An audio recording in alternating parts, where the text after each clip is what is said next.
यह dictation 5 second बाद start होगी, तब तक आप रेडी रहें।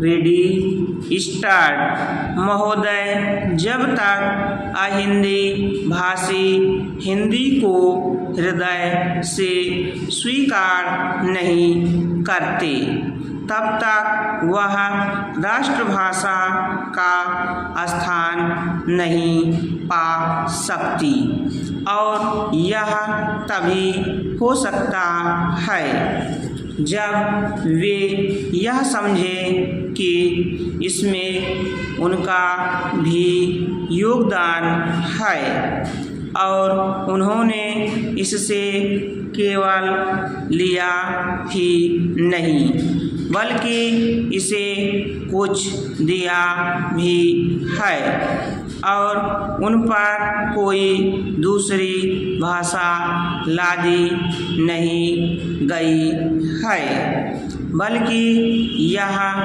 उनकी ही भाषा है। मेरे कहने का अर्थ यह नहीं कि आप उनकी ही व्याकरण अपना लें। इसका अर्थ यही है कि आप उदारतापूर्वक जितना ले सकते हैं ले लें। भाषा इसी प्रकार बन सकती है। यह भी आवश्यक नहीं है कि उसको स्वीकार करने पर आप वही लिखना आरंभ कर दें, परंतु जो वे लिखें उसको आप गलत ना समझें। आज किसी भी भाषा का रूप वही नहीं है जो उसके प्रारंभिक काल में था। उसमें परिवर्तन होता रहता है।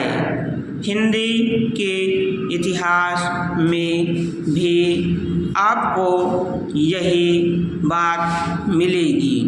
मैं हिंदी का कोई विद्वान नहीं हूँ, पर मैं अपने अनुभव से कह सकता हूँ कि उसमें भी पिछले 500-600 वर्षों में बहुत अंतर पड़ा है तथा पहले की और आज की हिंदी में काफ़ी अंतर है।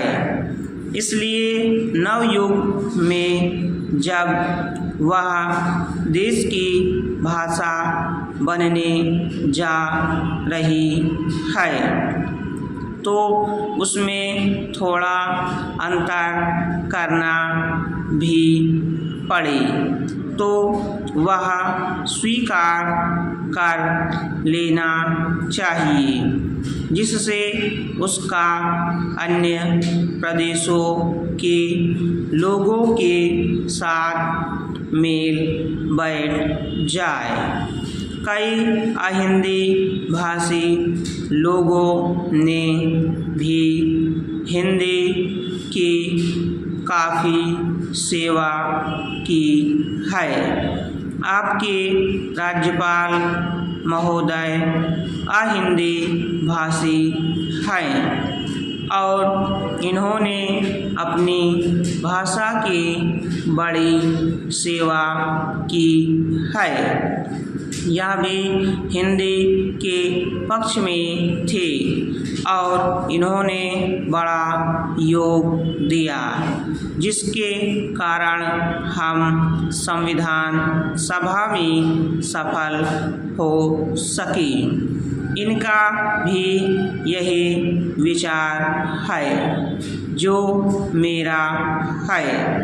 मैं चाहता हूँ कि इनको भी हिंदी की सेवा करने का अवसर दिया जाना चाहिए। उसका फल हिंदी के लिए और देश के लिए अच्छा ही होगा। मानपत्र में आपने संस्कृत के संबंध में कहा है।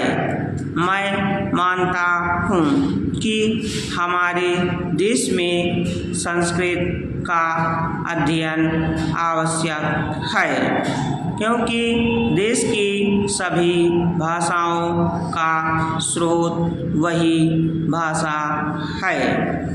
संस्कृत से हमारा संबंध अटूट है।